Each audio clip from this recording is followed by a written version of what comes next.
Hello, and welcome to this session on building responsible supply chains at scale.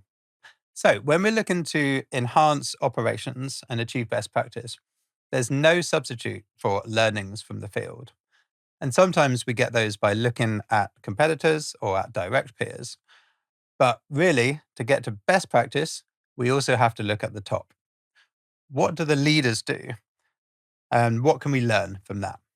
So I'm here today with Paul Campbell, former SVP of Global Supply Chain at PepsiCo, and also member of the EIQ Advisory Board, to explore how to build responsible supply chains at scale.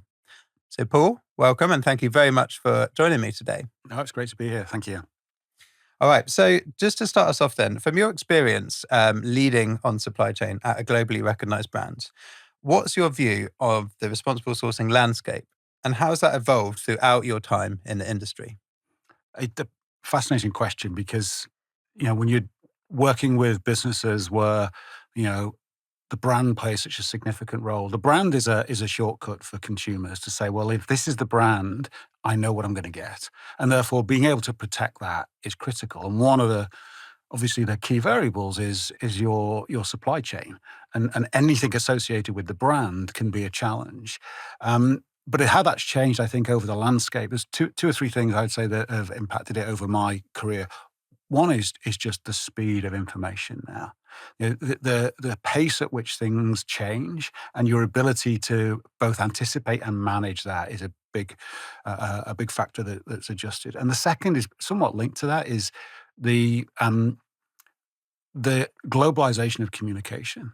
So when you think something is only happening in a specific market, it might impact this product in this market alone, but everybody has access to that information now through the web, and it's very, very visible. I mean, there's an old phrase about today's news is tomorrow's chip papers, but when everything was in printed press, now it's not. It's there forever because it's on the web, and you can go back and look at it. So actually, the risk of issues that maybe 20 years ago were flashes in the pan, they're retained now. That retained knowledge and information is still there. So managing the risk, whether it be real or, perceived risk, is even more important, I think. And then as supply chains have globalized themselves over the last 20, 30 years, then that risk is exacerbated as well. So it's a much more complex environment, I think, where complexity, speed, and information are the things that have changed dramatically, I think.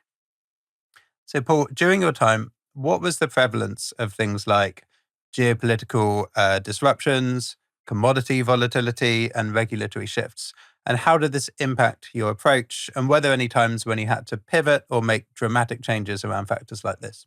Yeah, I mean, the most recent and sort of visible impact of something like that would have been the consequence of the war that broke out in Ukraine.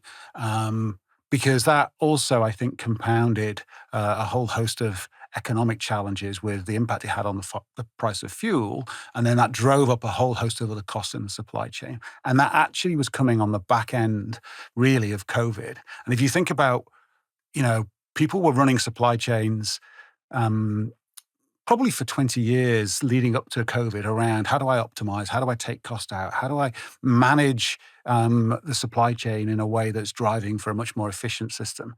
Then COVID arrived and people didn't really understand the implications. The only action that most people could take in running their supply chain was, I'm just going to build inventory because that's going to make it safe. It's going to stop the disruption in the supply side and I'll build inventory. The downside of that was suddenly there was an uptick in demand. And that drove pricing. So you had a pricing impact of that disruption. And then the war came, its impact on the price of fuel, and then the rest of commodities started to get hit as well. So that was a really turbulent time for businesses. And managing supply chains through that actually meant that the pivot shifted from efficiency and productivity into security. How do I guarantee supply? How do I make sure that the raw materials I need in my supply chain are available when I need them? And that not only was a key operational shift where, surety of supply became more critical, in fact, it started to impact strategy as well, where you move from, I have to have multi-source supply, and maybe I'm going to move to, a much more nodal supply chain and this integrated single straight line supply chain into one that was much more de-risked almost by the way that you managed it. That's a massive pivot. And what's fascinating, I think, is the inbuilt memory of that is already fading. And you can see the pressure because of the economic impact, because of the prices that have flowed through because of commodities. The supply chain has had to say, well, I need to be efficient again. And very quickly, people are moving into that efficiency cycle. And how they keep hold of the surety of supply and making sure that what they get is the right stuff, managed end to end in the right way, I think is still a challenge because the pressure on productivity is critical still. So is that rebound effect, is that inevitable, or should supply chain leaders be deliberately trying to soften it and hold back from that? I think it's imperative that the leaders hold back from it. I think they have to start to take control, which is when it's pivoted from being an operational issue into a much more strategic one about how am I going to manage the supply chain over the next 10 to 15 years? And what does that mean for where I source, how I source, versus just simply what I'm going to source? And I think that's where supply chain leaders have to step in, is to be much more intentional, recognizing that it's not one thing. And it bleeds very much into the role that sustainability plays, as well as the role of availability, as well as the role of are you growing? There's a much bigger suite of things that the supply chain leaders need to think about than what was historically the case maybe 5 or 6 years ago. So on the topic of visibility, um, to what extent was being part of such a well-known brand a factor here? And what are the pressures of avoiding becoming a headline for all the wrong reasons, a headline for sourcing issues or Mhm. something like that? Yeah, it's a difficult question to answer without sounding glib, and I don't mean to be. But fundamentally, in the business I operated in for a long time, the consumer is at the heart of what we were doing, and protecting the consumer, making sure that what they were putting in their mouth, whether it be a snack or a drink, was safe and secure from a food safety standpoint, but also that the brand story was consistent. Because people, when they commit to buy a brand, they're buying into that brand story, and the brand story includes, well, where have I sourced this from? What does this mean? Were these potatoes grown in the country? Have you got provenance of that? What does that mean? So it's absolutely fundamental to the whole brand equity, and being able to run the supply chain that is supportive of that. And in fact, we spent a lot of time actually uncovering those stories and providing them to the commercial teams as ways of engaging with consumers about, as I said, the provenance and what that means, and the role that actually the broader value chain plays in society. And that's a significant, fillip to the brand equity, because it provides people with a much clearer reason to purchase your products. So I think it's fundamental. Now, obviously, the downside of that is it's fraught with risk if you don't do that well. You can't whitewash this stuff. You can't pretend to run a supply chain that is giving the impression that it's being run in the most ethical way, but actually you're taking shortcuts along the way. You have to live up to the story that you present as well. But it starts with, well, what's your promise? And the promise has always got to be, particularly in food and beverage area, that you're going to keep people safe. You're then going to give them a fantastic product. It's going to taste magnificent. It's going to be all of it. But if you can't keep them safe, then you've got nowhere to go. And I've been fortunate throughout my career that I was never ever in a position where I was asked to put that at risk. Never. And that's one of the key reasons why I stayed with the organization I did for so long, because the pressure was always to do what's right for the consumer. And if that's at the heart of what you do, then you're going to look right through the supply chain as well. So how do you give the consumer what they want from the brand? I think it's a fundamental part of the role that supply chain plays.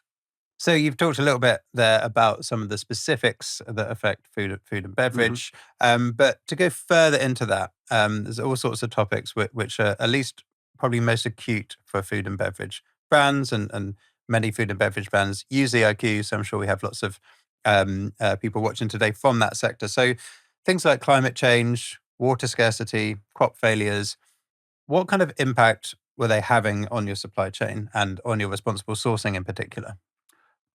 Massive, because at the heart of particularly the snacks business that I was part of, it's an agricultural business. I mean, it's about taking potatoes literally from the ground, washing them, slicing them, and frying them as you would in your kitchen, and then putting them in a bag. Then this is not, in the truest sense of the word, processed food. They are simply potato. You could do everything that you do in a factory, you could do in your kitchen. So it's a very much a product that is linked to agriculture. It's the same for the corn. It's actually the same for where the oil comes from. The majority of the oil is a high sunflower oil. It's sunflower oil. It's not rape oil. And that shift has been made over the last 10 years plus. And responsible sourcing is at the heart of that for two reasons, actually. One, the discussion we had a little bit earlier around the role it plays in the brand story, that people can feel good about where this has come from.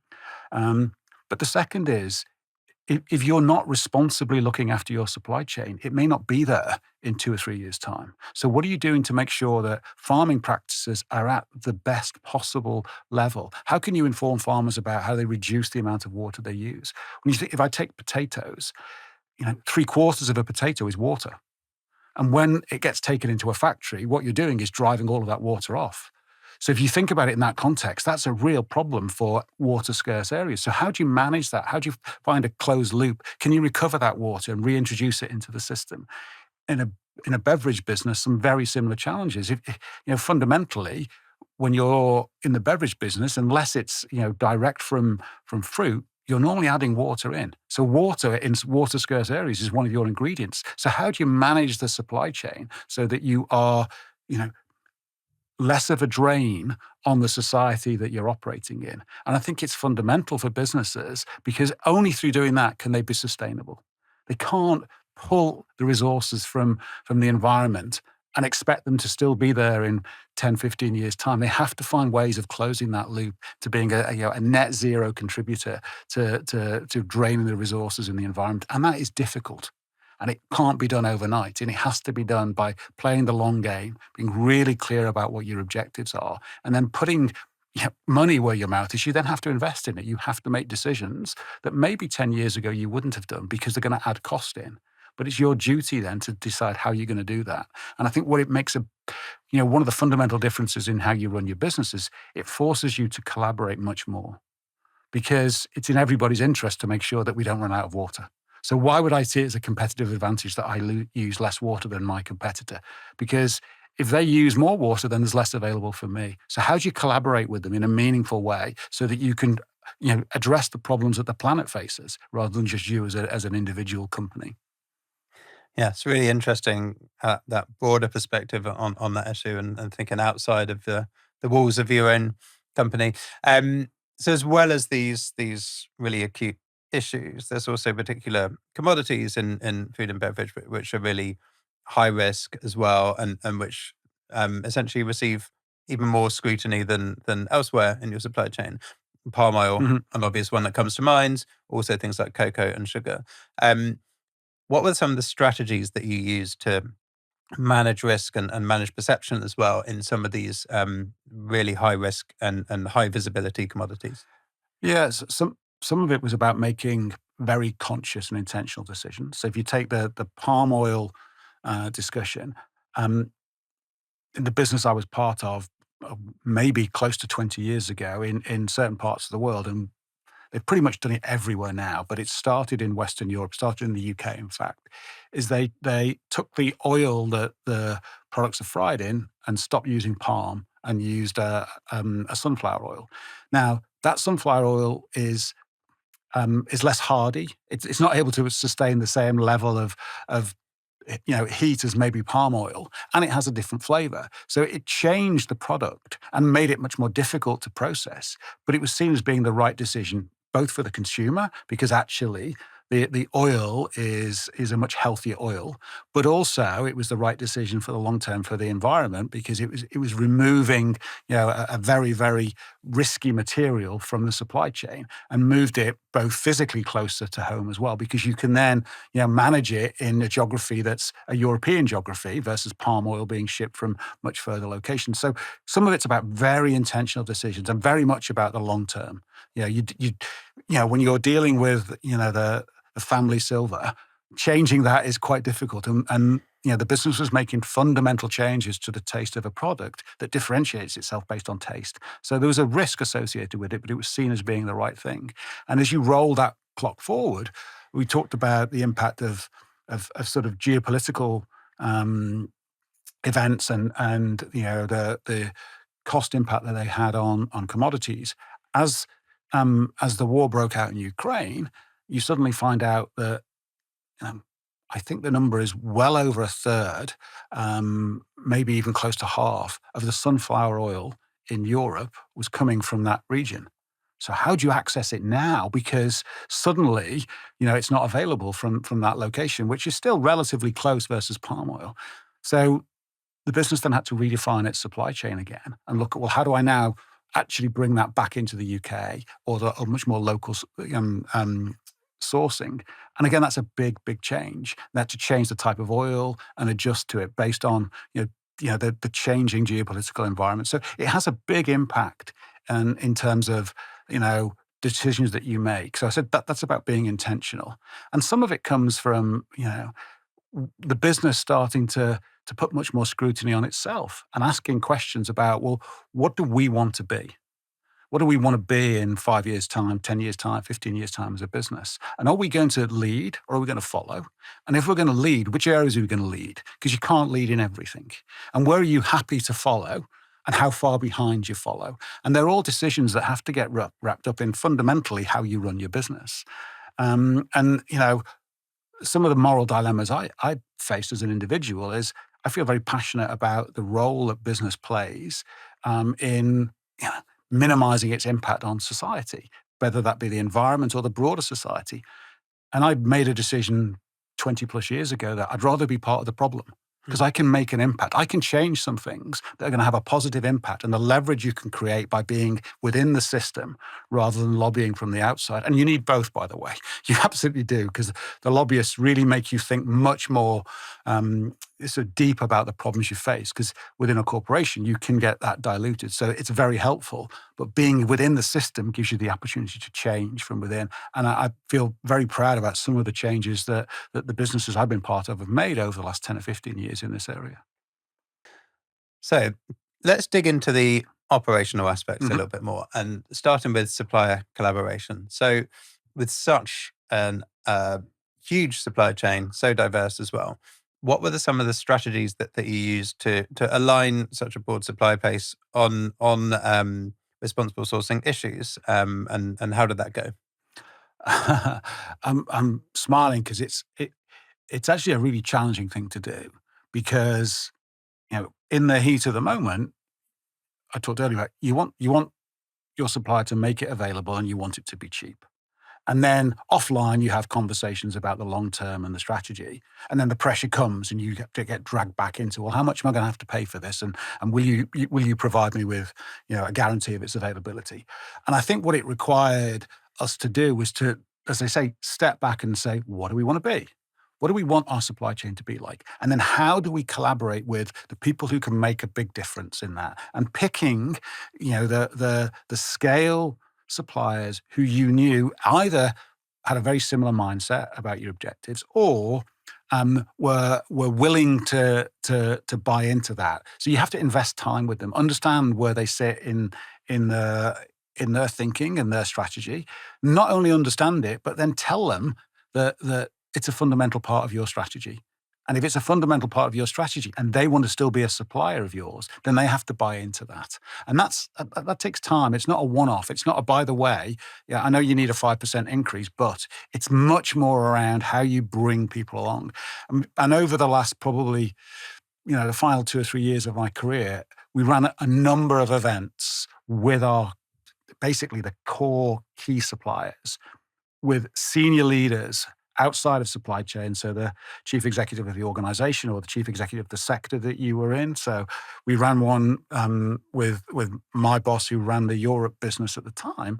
We had 70 suppliers there, and we spent, I would believe, 95% of the time talking to them about how you run a sustainable supply chain, why that's important to PepsiCo, what does that mean for them, what do we want, and how do we learn from each other, and how do we collaborate? And what was fascinating was The one ask that they had of us, besides make your decisions quicker, PepsiCo, because you're quite slow, but besides that, the one ask of them was, how can you facilitate getting us together as suppliers and collaborating with each other? How can you help us do that better? Information share. So actually, most of the suppliers are looking for it, and what the businesses have to do, I think, is leverage that. Find a way to bring people together. Find a way of managing, that uncertainty in a very different way, potentially taking some risk with suppliers and doing things very differently. And I think that's part of it as well. You have to experiment. So there's all of that. But fundamentally, it's about a mindset that needs to shift away from simply what's the cheapest and what's the quickest. Even those things, those pressures are real and have to be managed.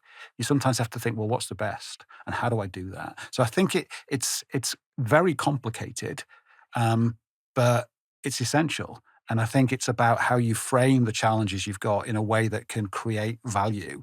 And then you've got to figure out, well, I can't just pass this down the chain. I can't just push the responsibility to other people. I can't just say, well, I've written a contract to a supplier and they have to fulfill it. You need to be figuring out, well, how do you help them fulfill it? Because if it's simply a binary discussion about we've asked for it, you need to deliver, then it doesn't really work. It's not sustainable, because the next time someone comes along and offers them slightly more, they'll go down that route because you've not helped them build their business over time. So I think it's a number of things that you have to play, but it's very much about, creating this win-win rather than a win-lose. And then there must be some quite significant trade-offs to think about from a business prioritization perspective, working with suppliers and also just more broadly what you are focused on as the buyer, essentially. So, a lot of the people that we're talking to from ERQ are focused on responsible sourcing, but at your level, I imagine there were trade-offs against other factors like pricing and efficiency and resilience and contingency. I mean, how did you begin to even manage those trade-offs, and where did responsible sourcing land in that hierarchy of demands? Yeah, I mean, it's the classic dilemma of leadership. Um, if you move away from managing people and how you set people up for success, but it's about how you manage trade-offs. I mean, fundamentally, businesses are successful because they've made the right choices when they've had trade-offs to make normally. And I think if you take responsible sourcing, if you pull that all the way back, as we talked earlier, to the brand, the role it plays in the story of the brand, it has to create, red lines. No, we're not going to compromise here. We might have a target that is to get from, where you are today to 20% better in 3 years' time. You may revisit that because the pricing in a particular period of time makes that difficult for you because, there's been a commodity hike and, to get that 20% improvement involves you investing and you can't afford to invest. You can't walk away from those choices. You have to say, well, how fundamental was that to our brand?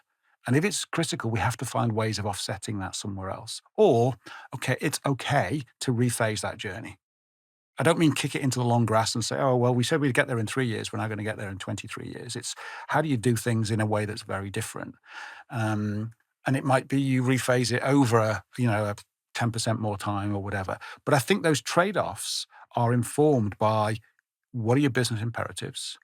And are you really behind your objectives, or are they just, posters on the wall for people to follow?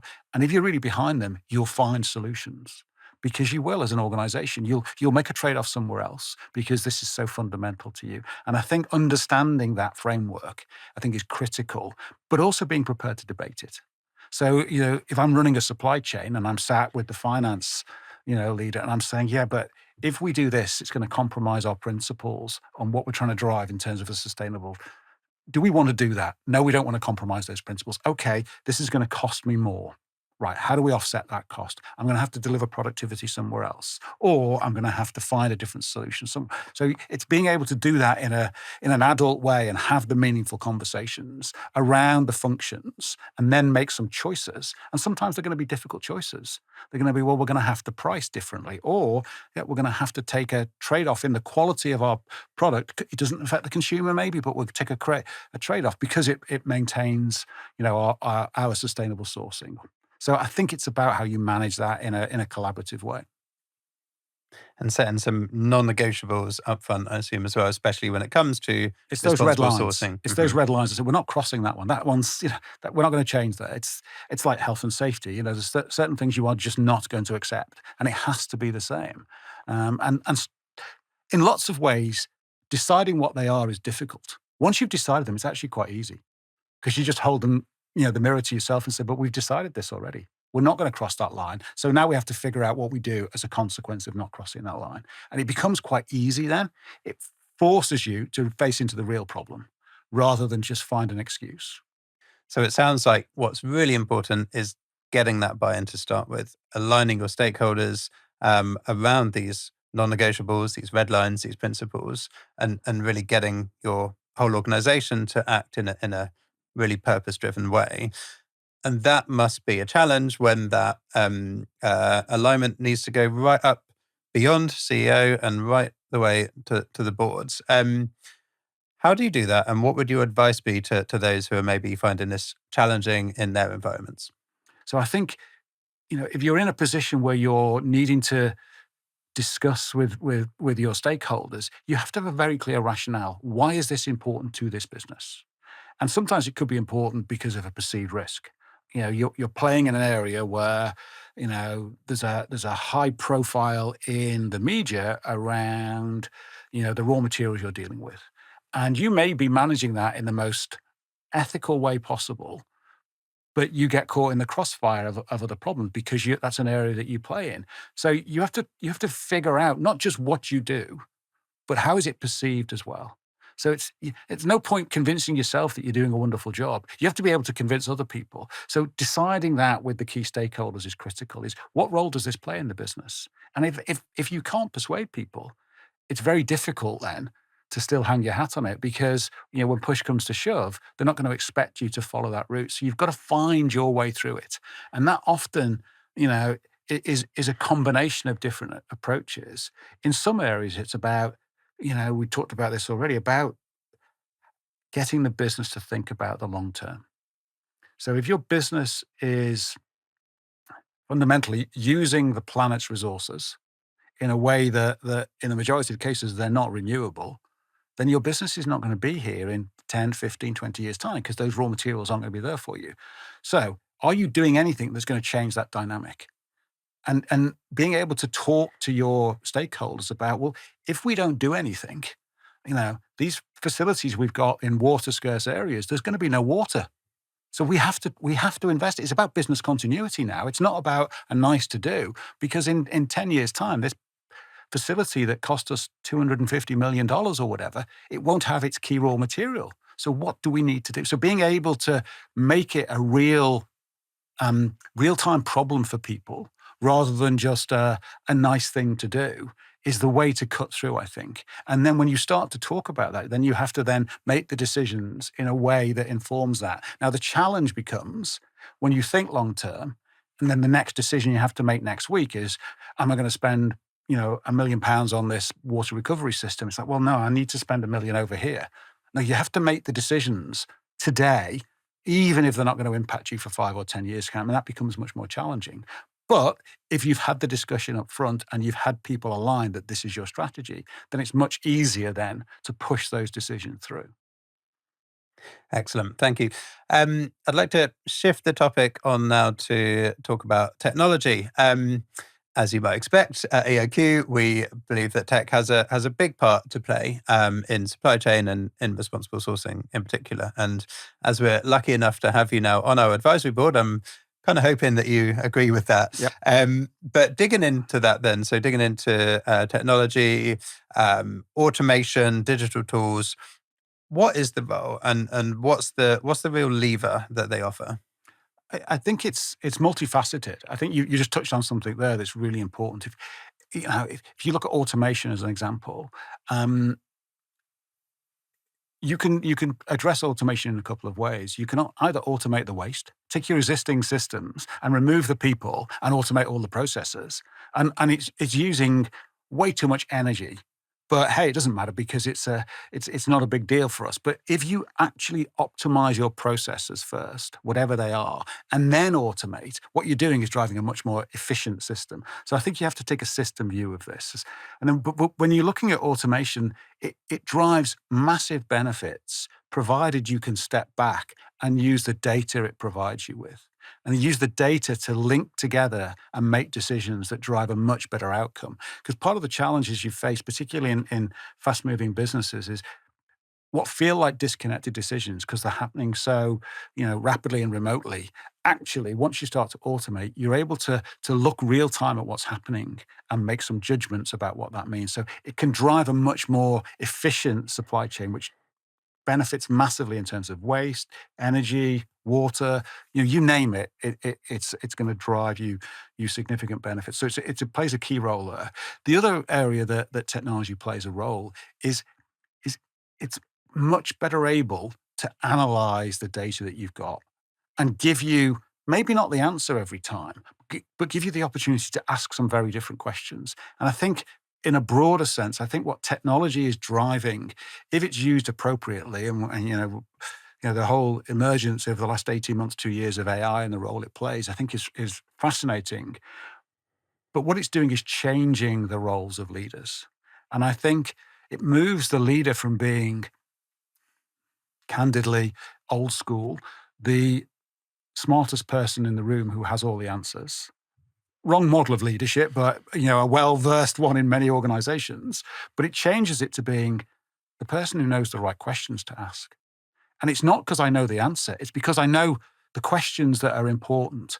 And I think what data does, and having that in a very, very integrated way, is it means the questions that are really on your mind, you can get much, much better answers to. And I think exploiting that to benefit your whole supply chain is a real opportunity. And it's an opportunity that really wasn't available to us in the past because everything was in little buckets. What we're seeing much more now is how you connect that into the ecosystem, and you can start to look much more holistically. And the processing power then of the scenarios or the questions you want to ask becomes immeasurably better and gives you a much better view of what might be the outcome based on these variables. So I think you can progress things much more rapidly as a consequence. But if you simply just rely on it and assume it's going to manage it all for you, I think there's going to be a big wake-up call for people. I think it's much more integrated than that. Thanks, Paul. Before we close, I'd just like to ask you about the outlook and the future. So you must have seen so much change in your more than 20 years of experience in this area. And that must give you a pretty good directional feel for where things are headed and what's going to come next. So what is your view on the future? And in particular, what will set the leaders apart in terms of responsibility and in terms of resilience?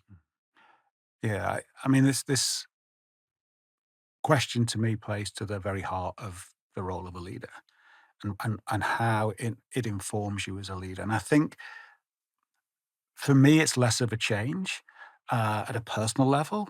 Um, my desire would be it was much more prevalent throughout my career than it has been.